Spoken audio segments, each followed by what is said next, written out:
Sunday Spotlight is brought to you by Bay Area Children's Theater.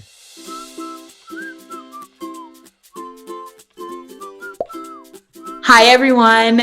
It's me, Kalia Davis, the Bay Area Children's Theater's Artistic Director, and I'm here with another episode of Sunday Spotlight. This is a show that welcomes all different types of artists to showcase their art and also talk about how it has a positive impact in our industry and community. And I'm so glad that you're here. In fact, today's artist is someone super cool who I've known for quite some time. Her name is Rhiannon Brogan, and here are 3 things you need to know about Rhiannon. Rhiannon and I met each other as theater majors at the University of Southern California. She has been performing as a voiceover artist since 2011. She has voiced video games, animation, and even toys.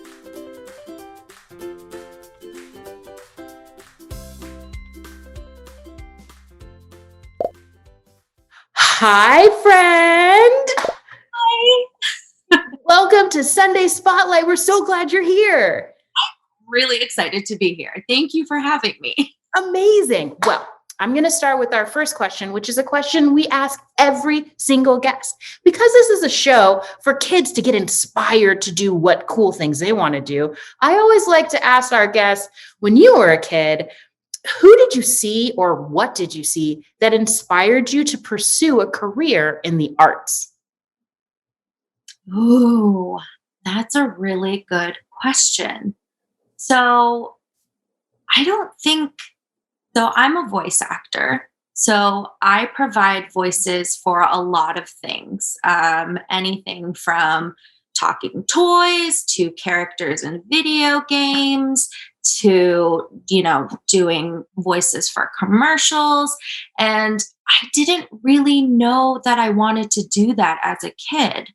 Did a lot of theater when I was in high school. And then I decided I wanted to do theater when I went to college with you. And so it was then a theater, I think it was my senior year at USC that there is a voiceover school. And it kind of just clicked for me.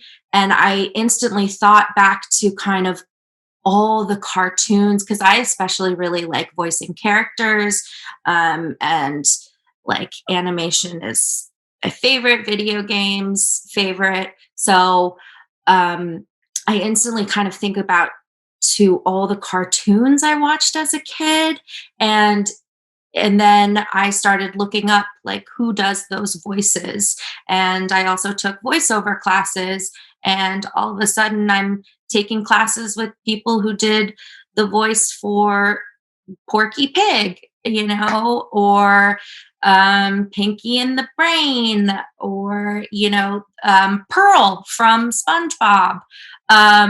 So all those cartoons really inspired me. And then doing the work to see who's doing the voices behind those also inspired me further. One of my favorite voice actors, his name is Dante Bosco, and he is the voice I think a lot of people would know from Prince Zuko from Avatar, The Last Airbender. Love that show. So I got to meet him and I geeked out over Avatar and American Dragon, Jake Long. But yeah, thinking back to all the kind of nostalgic cartoons I watched, and that kind of propelled me to tap into that inner child and that joy and that imagination to also create characters. It was great. And something that you said that I want to ask a little bit more about actually is creating a character and knowing that it's really just your voice that's going to be active, but it's going to be inside something else. What is it like preparing as a voice actor to do those types of acting jobs? Because it's a little different, I'm sure. It's a little different and it's a little the same. So at the core, voice acting is still about acting. It's still about storytelling, and creating characters. And so it's still important to find out, who is your character? What is their world, their life? What is that comprised of? You're still talking to people, like who are you talking to? What is the scenario? Even if you're doing voiceover for toothpaste, you're still a character and you're still talking to someone, and there's still a story to be told. The work, I still do a lot of like script analysis, the same a lot of actors do. For, if you're doing a play, you're, breaking down a script. I still you break down, you find the pieces of the script that stand out, the beats, we call them. And then, sometimes there's a turn. You try to find what the message of the script is as well. And then who is your character? And the character too can be a different process for each kind of project. I'll talk about animation because that's the most exciting one. But sure. sometimes you get a photo, which is really nice, of what the character looks like. So that will also kind of inform the character you create. And maybe it's like really perky and jittery. So a lot of people don't think voice acting is maybe as physical, but it really is. And it helps inform your acting. So you kind of try and embody your character. And then they'll give you a bunch of lines, and sometimes they give you direction. A lot of times they don't. So it really is up to you as the voice actor to create those scenarios. They might say your line is, hi, where are we going? And you have to give, 3 different versions of, hi, where are we going? And so in your head, you have to create all of that detail. And as long as you're being truthful, and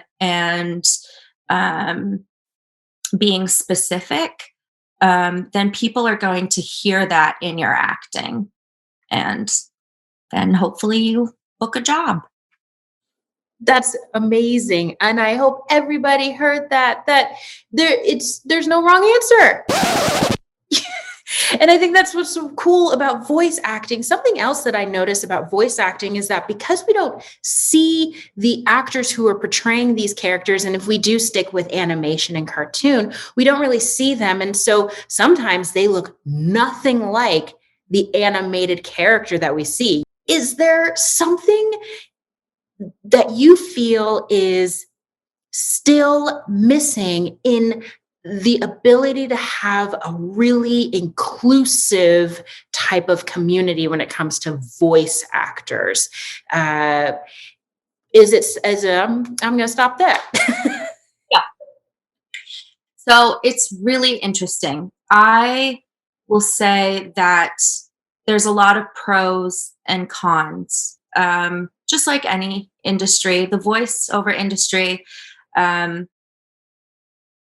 there is more push for diversity and inclusion, because right now, like a lot of industries, it's a lot of males. And so there is a push to have more inclusivity and have more representation. Sometimes it feels frustratingly slow. But I still believe that it's going to happen. And so a lot of the scripts I do get, more and more scripts are saying, we want, they'll give bigger age ranges. They'll say, we want people of any ethnicity, people, doesn't matter how you identify gender-wise, it's really open. So that's nice. But I will say there's not enough. And I want to clarify about but there's not enough. So when I say there's not enough, I don't mean there's not enough actors. There are tons of voice actors out there. Voice actors from all walks of life, all types of people. There is not enough opportunity, not enough equal opportunity given. And I think because VoiceOver, because it's just the voice, I think that has given VoiceOver an excuse to kind of say, well, it doesn't matter. We can cast whoever. But that's not the best way to approach it, right? We have seen, like with Raya, let's say you're casting Kelly Marie Tran, who is a Southeast Asian actress, has a Southeast Asian character. That is really important because then when you do look them up, you see, oh, that person does match the character. That person does look like me. I feel seen. I feel represented.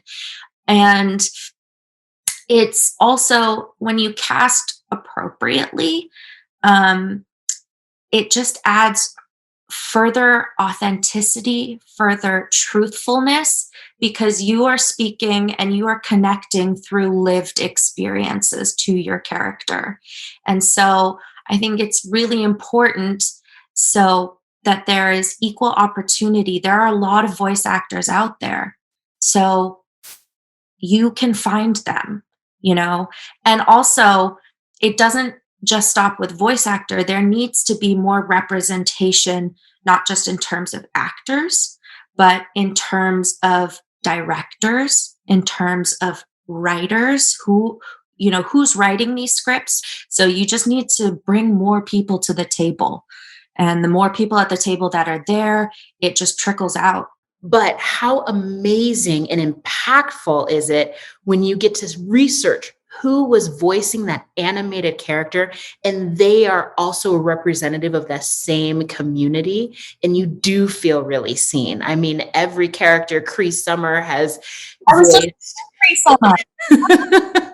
She's, a staple from the 80s, 90s, and today. And it is really amazing to see her next to a lot of the different characters that she's voiced as well.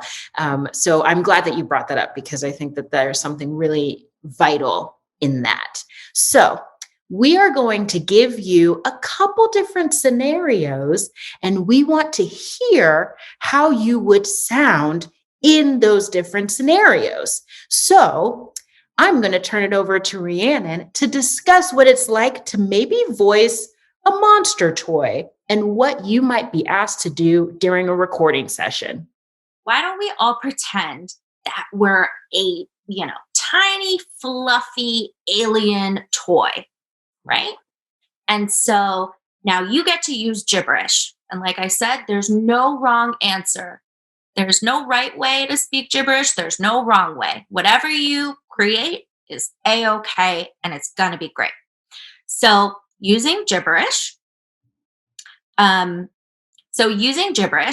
let's have some different scenarios. And this is really what happens when I am cast and I go into a studio for a toy audition.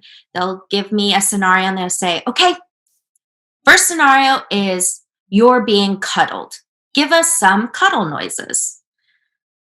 So now think of ourselves as this tiny little fluffy alien.